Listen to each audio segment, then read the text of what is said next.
Hello, and welcome to another episode of Not a Life Sentence. Today, I am excited to be joined by someone who has made a conscious effort to thrive and not just survive. She is beautiful, smart, she is the jack of all trades. She is an accountant, a professional horse rider, studied psychology, or rather positive psychology, and believes in women in trades. Hacia Atherton, thank you so much for being here.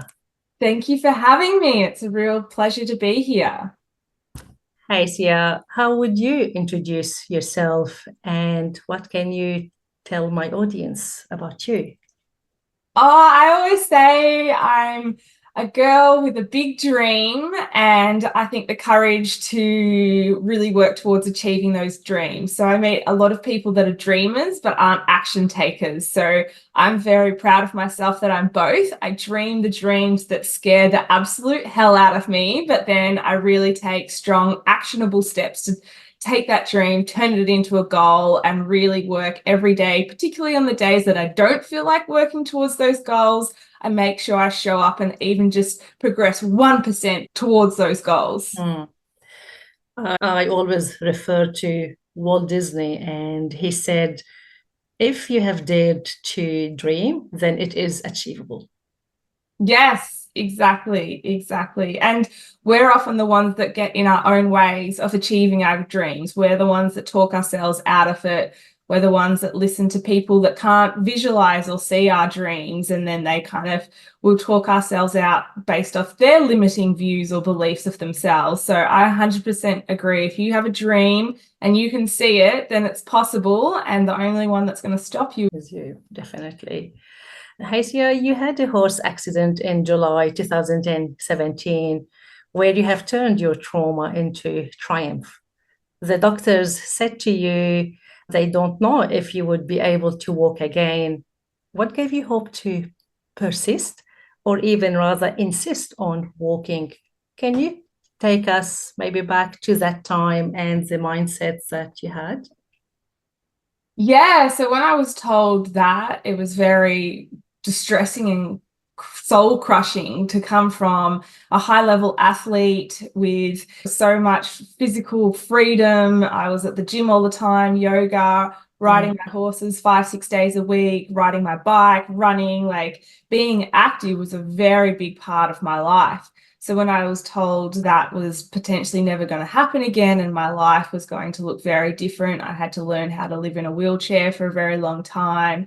And first of all, I completely lost my identity. So the hope kind of came back when I started to really think about, okay, well, you were not your horses, you were not your running, you were not your yoga. There is more to you than being an active person. That was a result of who you are, but it's not everything that you were. So I really started to do that work and reflect, because when you're trapped in a hospital bed and you can't go anywhere, all you can do is kind of reflect and spend time with your own thoughts and feelings and emotions, which is kind of like forced therapy. You can't go anywhere, you can't escape it, and there's only so much Netflix you can watch. So I really started to think about that and really strip back, okay, who am I? What do I want to bring to the world? What joy can I have in my life while I'm stuck here in a hospital bed? So I started to think, like, I love laughing and I wasn't laughing. I love connecting with people and I wasn't connecting with people. So I really started to change my mindset of like, how can I be the person when the kitchen staff come and bring me my lunch? How can I make them laugh? Or when the nurses come to check my wounds, how can I make them laugh? And so I You just were started, thinking about them? yeah, well, then because it made me feel great and laugh as well. So I really started to think, how can I bring laughter into a very heartbreaking situation? So I started to do that and then started to kind of connect with the people around me, because I realized, like, I was telling myself I was trapped from the world because I was stuck in this hospital bed, but there was a whole world that operated around me. Like the world came to me, the mountain came to me every hour. If anyone's ever been in hospital, you don't get an hour to yourself because there's this person checking, this person cleaning something. So I thought, wow, my world is actually really full. It's just a very different world to the world I used to have. So then the hope started to come because I was really showing up and engaging in my current world. And then I started to talk to those people because I was building relationships with them, and I would share my dream. I'm like, I dream to walk again. I know people are telling me not to, but I can lie here in a fantasy world and build whatever world I want in my head to help me get through the long days of the beeping and the machines and the hospital life. So I started to build this fantasy world and this dream in my head, and I would share it with the people after I made them laugh or told them my like really bad accounting joke or something. They'd be like, oh, what does the dream look like today? And I'm like, walking in the park with my dogs, or walking along a beautiful beach in Europe somewhere. Or I would start to dream what walking would look like and where I would walk and where I'd be active, and people would love to come into my fantasy world. And so from there, the confidence started to build. I was like, well, this is a dream. Why can't it be a reality? And just because the doctors were telling me something, again, I realized that's from their point of view. That's from their understanding of my body, not from my understanding from my body. And I realized what was going to be the greatest challenge for me is pushing through the pain. So that's kind of where the love for psychology came from, because I kind of started to go, well, know thy enemy. And I researched everything I could about pain, what happens to our body physically, biologically, mentally, and just really researched how I could form a really positive relationship with my pain to be able to push through that massive wall to learn to walk again. Oh, lovely. Do you believe in manifestation? Would you call this you've manifested yourself walking again? Yeah, so for me, manifestation has a range of different perspectives around it. I definitely believe in it, and there's a lot of scientific belief around it. So my manifestation is probably closer to visualization. And we used to do this a lot in sports. So I would sit at home, I'd visualize riding my dressage test, I'd be in my lounge room and I'd close my eyes and I would visualize the moves that I had to do and everything like that. So manifestation slash visualization is used a lot in sport and a lot in business. You visualize sitting in a very high level meeting and you visualize what you're going to say, you visualize how you're going to react.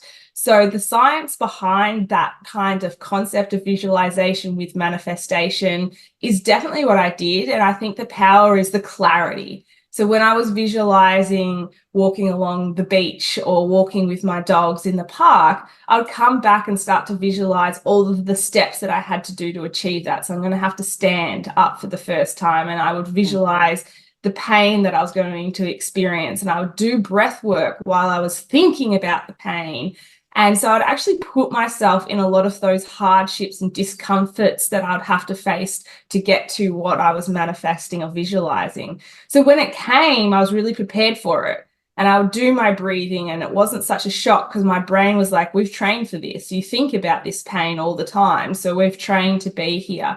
And I think that's the power of visualization slash manifestation, and where a lot of people get it wrong. They're just dreaming about the beautiful house, or they're dreaming about the dream job that they want, but they're not thinking and spending time about how many cover letters do I have to have? What am I going to say in my interviews? What am I going to wear for my interviews? And really getting your brain used to the journey towards what you're manifesting. When was the first time after your accident that you've had your first steps? So that would have been almost 5.5, 6 months. So it was 117 days after the accident that I stood on land for the first time.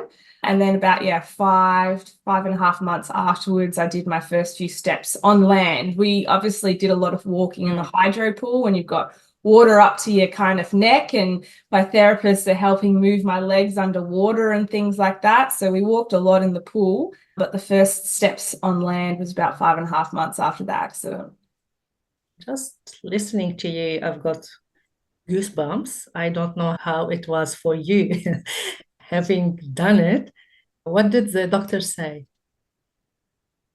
I think they were coming along the journey with me and starting to get excited because the collaboration and the innovative thinking that we had to start to do, because when they realized I wasn't giving up on this, we had to start looking outside of the box at different therapies to use. We used a concept called mirror therapy, where your good leg gets put in front of a mirror and your brain can see the bad leg in the reflection of the mirror. So when the good leg moves, the brain thinks it's the bad leg moving as well, and starting to combine that with my therapist being like, bend your toes up, bend your toes down, bend your toes up. So I think for them, it was also a really exciting and challenging and innovative journey because we really had to think outside of the box on how we were going to achieve this.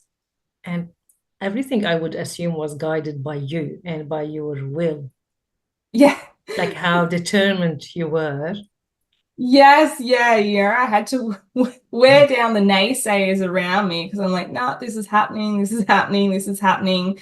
And again, like they would see that I would push myself. Even if my therapists were like, that's it, we're done, I would go and try and stand up again. And again, they would have to come and support me and they'd have to come and help me, because if I'm pushing myself out of my wheelchair, they're not going to let me just fall by myself.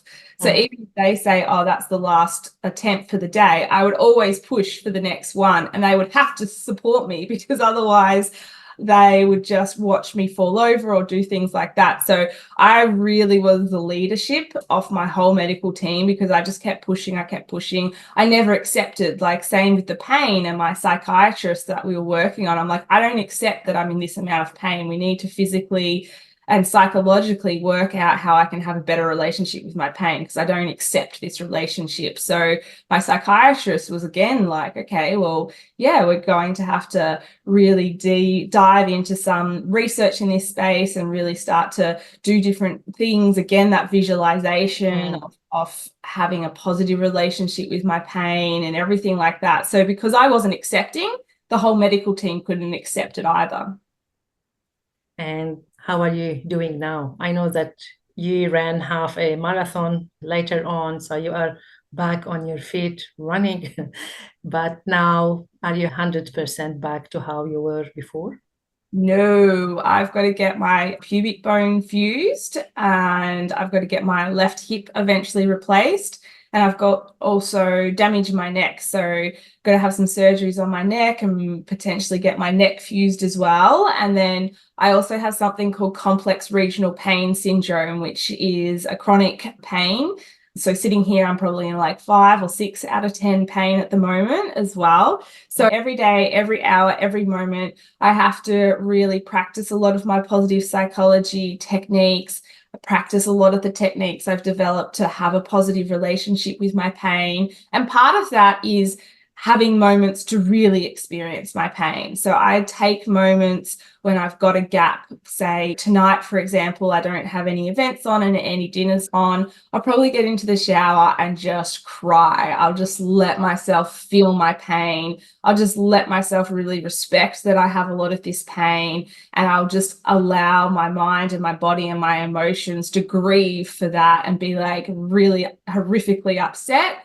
And then I might give myself an hour for that. An alarm clock will be set. Once that alarm clock goes off, I'll practice gratitude. I'll go cuddle my dogs. I'll do something that brings the positive energy, and I will thank everyone and the universe and that I am alive, that I am here, and I'll move on. But I do craft those times to really feel the weight of my pain, and that's how I deal with it. You are awesome. For people that don't know you, you are very feminine, you are very beautiful, but you are into the tradies world. Yes. When we talk about tradies, we think of a physically demanding job, and most importantly, we think of men. We think of toxic attitudes and pack mentality. You want to change this. Can you talk to us a bit more about this and what got you into getting women in trades? So I'm from a 5th-generation plumbing family, and that really made me realize the gender bias that we have in society, because my school never encouraged me to lean into the family business on the trade side, always like going into marketing or accounting or the finance. So there was always encouragement to go into the family business, but no one, when I was looking at my career options, ever said, how about you experience the trades, or what do you think about going into the trades or anything like that? My brother, on the other hand, he got that career advice, and he was encouraged, and he's a plumber as well. So when I actually got an experience, when I came back to the family company at about 29 years old, and Dad said, now that you've got all of your business acumen, I want you to go and understand the factory floor and experience the trades. And I, absolutely fell in love with welding. Like, I could just lose days and days and days sitting there welding. I just absolutely loved it. And two, what I found was really interesting is what I went through. Like, as soon as I put those steel cap boots on and that high vis on, and I was up the road getting a coffee, I would get very poor treatment from the men at the coffee shop, and they would make fun of me, or they'd say jokes like, oh, is it washing day because you're wearing your boyfriend's clothes? Or it's not Halloween, love, why are you dressed up as a tradie? Or other comments like, look at that high vis candy, yum, yum. And so that was very horrifying, because I'd never really experienced being out at a coffee shop or walking down the street and being spoken to and dealt with that way. And then, so when I came into the factory, I would be like, oh, I can't do this because I'm a woman, or like they're judging me because I'm a woman. But the amazing thing about my family factory was the men there, they called me on that. They're like, the welder doesn't know if you're a female or a male. Like, you're telling yourself all of this. This is the first time you've done it, so you're not going to be as good as me, because I've been doing it for 30 years. So of course I'm better. So that made me really realize that, one, there is a way to have very positive and supportive cultures in the skilled trades. And I'm very proud that my family company has developed that culture where the men are very open to working along women and very supportive. And two, general society didn't have that mindset. So when I reached out to a lot of tradeswomen out there, they're like, oh gosh, the stuff that we have to go through, the stuff that we have to experience, the fight that we have to have just to show up to do a job that we're passionate about and we care about, is why they leave the industry. Not because they didn't like the trade or it was too physically demanding. It was the culture and the treatment. And then if you look at the mental well-being of men in the trades-based industry as well, and we've got some very sad statistics around mental health in the trade-based industry, I was like, this culture isn't helping humans. It's not allowing women to lean into an industry and thrive and gain the financial independence that the industry offers. And it's not allowing men to have psychologically healthy lives either. So we've really got to do something and change it. Then we have the skill shortage as well. And I was like, we've got two massive economic troubles, especially post-COVID, which was women experiencing severe financial hardship, and a lot of women looking at losing their homes, or they used a lot of their superannuation savings during COVID, so they had no superannuation moving forward. So there's a huge problem with financial hardship of Australian women in our country. And then the skilled trades, like, we've got this massive shortage in the skilled trades, which are very financially rewarding career pathways. I'm like, we've got to bring these two things together, because it's not only going to make our economy thrive, it's going to make our communities thrive. And having more of a feminine voice is really going to turn around the mental well-being problems that we see in the skilled trades, because we need more empathy, we need better communication, we need more vulnerability, we need more psychological safety. And these are all things that women, if they are courageous enough to step into that space and really push to bring those feminine elements into the industry, it improves the industry, both the profitability and both the psychological well-being of everyone in the industry. Is going to benefit from it. I know that you are doing this type of work in the UK and the US as well, but I know that in Australia, we do have the work health and safety measures put in place, which means any worker cannot lift up more than a certain kilos and weight, which means it's not a physical job per se. What challenges do women face in being tradies? So again, with what you're saying with the OH&S, and also technology is taking a lot of that heavy lifting, hard physical work out of it. So the challenges that I really see that women face, one, getting in the industry, is a lot of people are still refusing to employ women. And that's why we've got our Empowered Women in Trades Alliance to really bring together the community of organisations that are very proactive in supporting and employing women. So women don't have to call 10, 15, 20 employers all refusing to give her an interview. She can just tap into the community of organisations that we've brought together and at least have a chance to do an interview. Doesn't mean she'll get the job, but it means that she at least gets the interview, which is the first step. So that's a big first challenge. And then the challenge again that I see is different things around the industry not necessarily having like tools or harnesses or workwear that fits women as well. And that's starting to change. We're starting to see a lot of innovation and workwear lines start to come as well, which is absolutely amazing and addressing that barrier.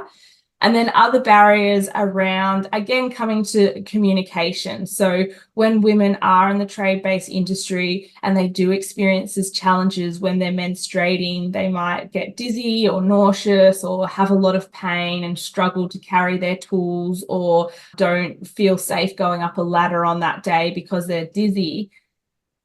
Not having the psychological safety necessarily to be able to communicate their needs, or feeling like if they're communicating their needs, they're asking for special privilege, or they're going to be treated different to the guys, or that this is a whole issue.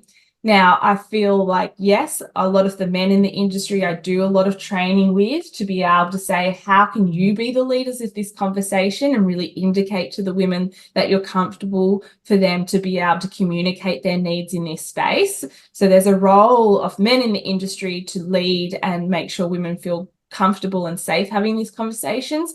But also women need to have the courage to put their hands up and say, hey, this is something that I physically need. Just like if a guy has done his ACL and he needs some support carrying his ladder around, I, one or 2 days a month, need help carrying my ladder around. So that's a really psychological kind of challenge women place on themselves. And that's what I also see as I went through in the industry, saying, oh, I can't do this because I'm a woman, or I was struggling to strip the wires because I'm a woman. And that's the conversation and self-narrative we have on ourselves. And that's what I speak to a lot of women coming into the industry and be like, really call out your own negative self-talk. And even when someone says something to you that's bad, or like the high vis yum candy comment and everything that I get, I take those moments to say, hey, that says everything about the person that's saying that to me. It says nothing about my commitment, my determination, my skill set, my ability, or anything like that. So the women in the industry, a lot of the challenges is around poor treatment. And that's only going to change the more we get strength in the feminine voice in the industry, saying, no, we have so much to give to this industry. We belong in this industry. We can contribute to this industry. And that comes from women calling out their own negative self-talk that they are saying to themselves. And they need to have that, I belong here, I am strong, I love my trade, and I'm going to be the change maker to really open up this pathway in this industry. So a lot of barriers I see is women doubting themselves, women not having the courage to really double down and believe on what they can achieve and believe that they truly belong in the industry as well. And then they go and find all the external anecdotal evidence of men who feel threatened by a woman being able to do their job, telling them, oh, you can't do it because you're a woman, or you're not good enough, or you're weak, or you're this, or you're that.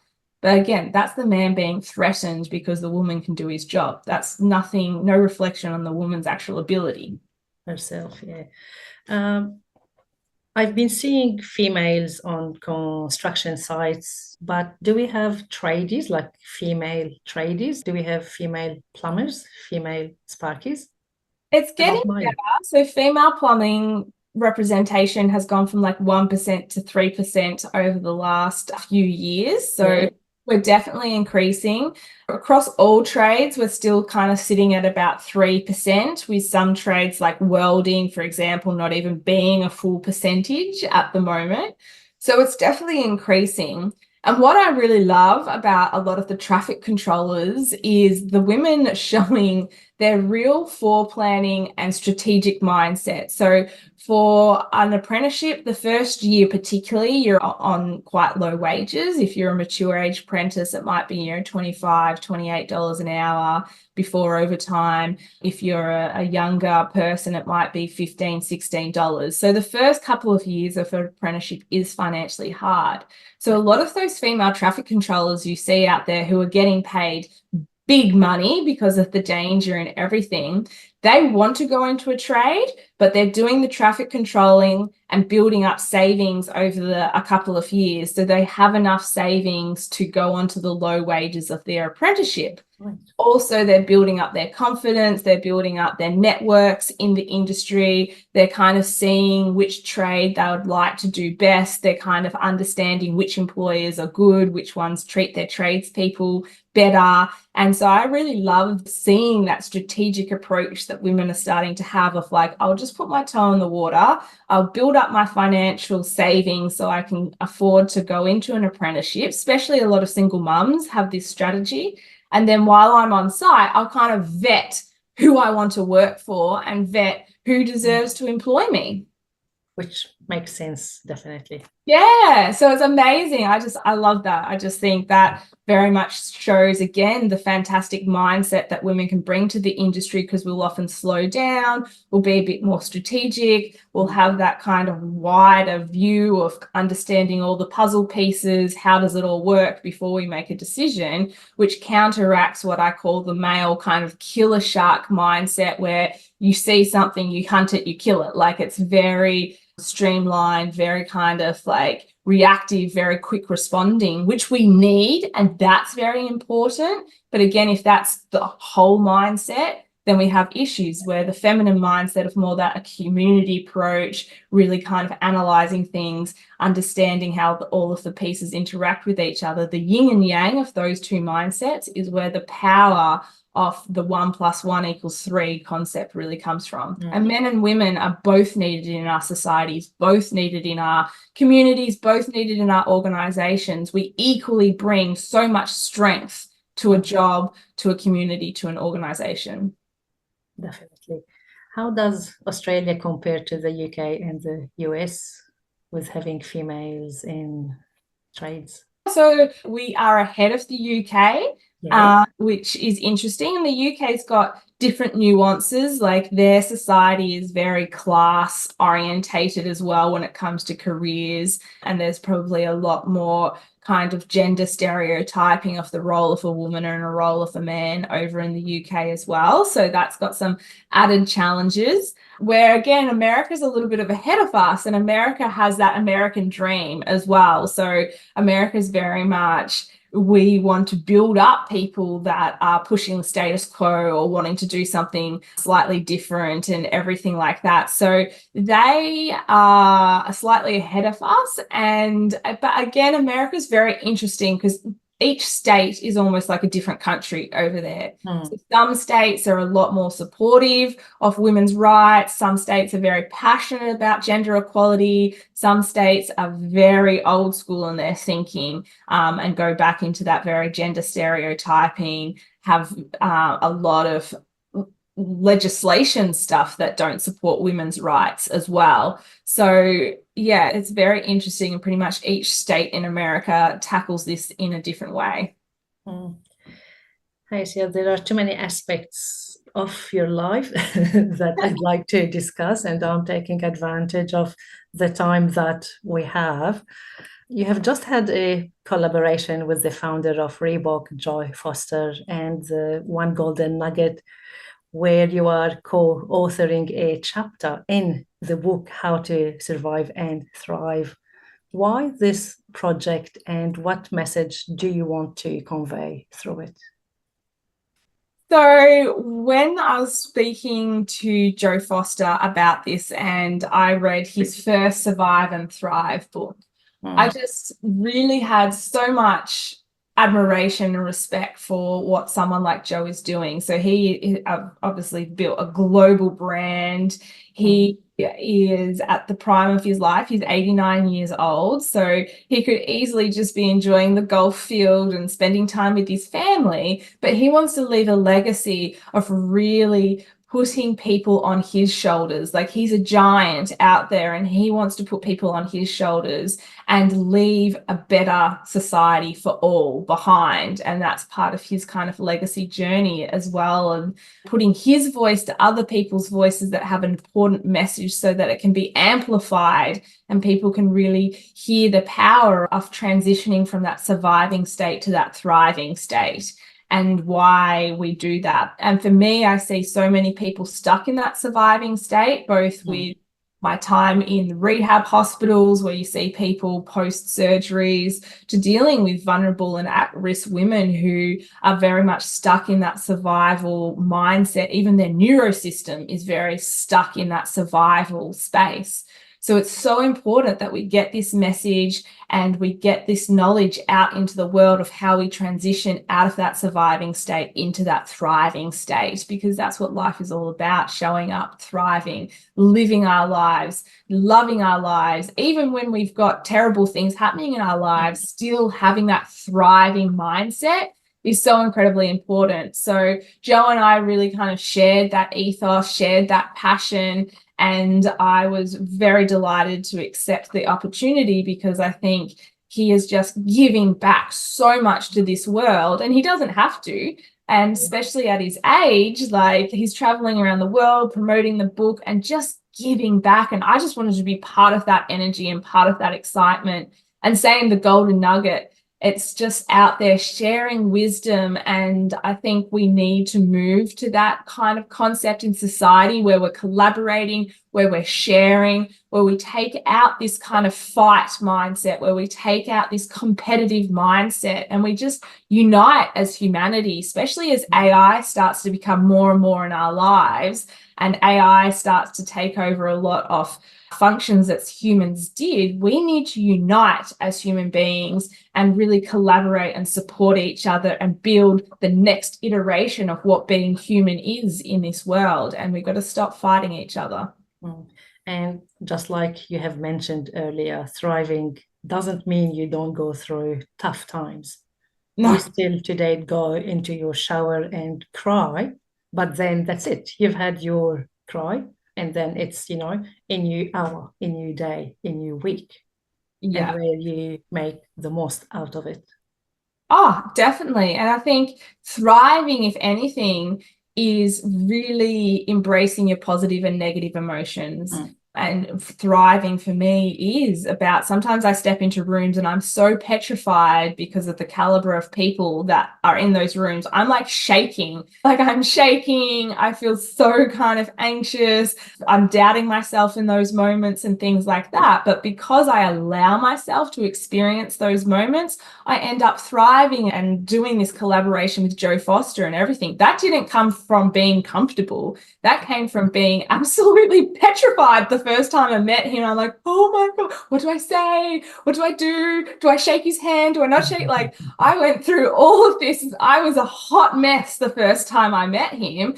But because I embrace those negative experiences, I thrive. And I think for so many people that I coach or mentor, thriving comes from having the courage to lean into your fear, to lean into your self-doubt, to lean into those negative emotions. So if anything, thriving is really spending time in that really uncomfortable, scary space and phoenixing out of that, and then going to whatever success comes from going through those experiences. And I believe the universe really tests us, and if we really want something, and that test is by putting us through hardship. And if we can show we can thrive in our hardship, then the universe will deliver for us. Or God, or however anyone listening to this presents it. God, the universe, angels, they all test us. On your website, you say, my role is to identify what is blocking you from your remarkable potential. Do you believe that we all have a potential? Everyone does. Everyone does. And I think where people get confused and lost here is we try and show up to what other people think potential is and what other people think success is. And so a lot of people get trapped in, I'm not going to be successful unless I'm a millionaire, or unless I'm a C-suite executive, or unless I have a Ferrari, or unless I live in a $2 million house. And people get so caught up in that. But that might not be what your potential is. Your potential might be being the best mother and bringing up your children so that they're emotionally and psychologically well and stable, so that they can thrive and enjoy their lives as well. You could be being a husband and showing up and being the man that supports your wife in your dreams, and being the man that leads at the football club and encourages men to tap into their positive masculinity and everything like that. So when I work with people, first of all, is really defining what success and potential looks like for you, and detaching from what society tells us success looks like.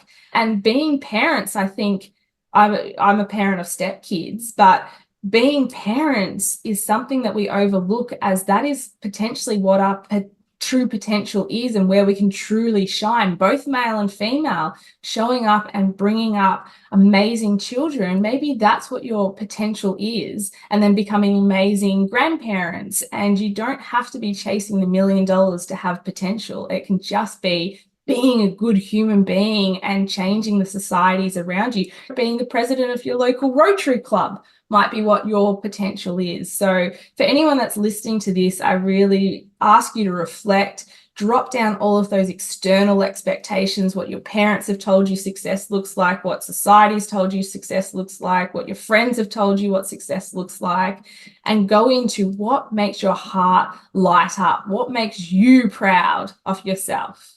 And maybe that is the C-suite $1 million salary. Fantastic. Maybe it is just showing up every single day, being the best mom you possibly could be, or the best dad you possibly could be. Or maybe it is showing up every Sunday and donating your time to the local op shop. Who knows? That's for you to answer, and only you to answer. Talking to you, I feel like I can spend hours and days. Anything else you would like to add? For me, I think where I'm very much at in my life and my world at the moment is I've really realized the responsibility and the accountability of our joy, of our contentment, of our peace, of our sadness, of our happiness, of everything, and of our success is 100% owned by ourselves. And as soon as I started to understand that, and as soon as I had the courage to build my life for me, and let go of that shame of thinking that was narcissistic or that was selfish or anything like that. And once I really started to turn internally and craft my world for me, yes, some people in my world dropped away and they weren't my people. But now I found this beautiful tribe of people. I can give so much more to my relationships. I can give so much more to my friendships because I'm prioritizing myself. And that's something men and women, I don't think, are doing well in society. We get caught up in so much of our titles. I'm a wife, I'm a husband, I'm a business owner, I'm an employee, I'm a this, I'm a that, I'm a sports captain. We get so caught up in the labels of who we are in society, we actually forget who we are. So I really ask everyone that's listening to this, take some time, write down all of the labels of what you are, a mother, a sister, a daughter, and then scratch them all out and write who you are for you. And think about how you show up for you. And then you'll watch all of your relationships change. Very wise. Where can people find and connect with you if they would like to know more about you? Yes. So my website is haciaatherton.com. So HACIA. Atherton is ATHERTON.com. And my LinkedIn and Instagram is same, connected. If you search Hacia, there's not many of us out there. So if you search Hacia, HACIA, you will find me. And please reach out. If there's anything that I can do or just want to have a chat or anything like that, I love talking to people, hearing about people transitioning from surviving to thriving as well. I love hearing those journeys. And if you are stuck in that surviving and want some tips and tricks on how to get into that thriving, that's where I really thrive in helping you do that.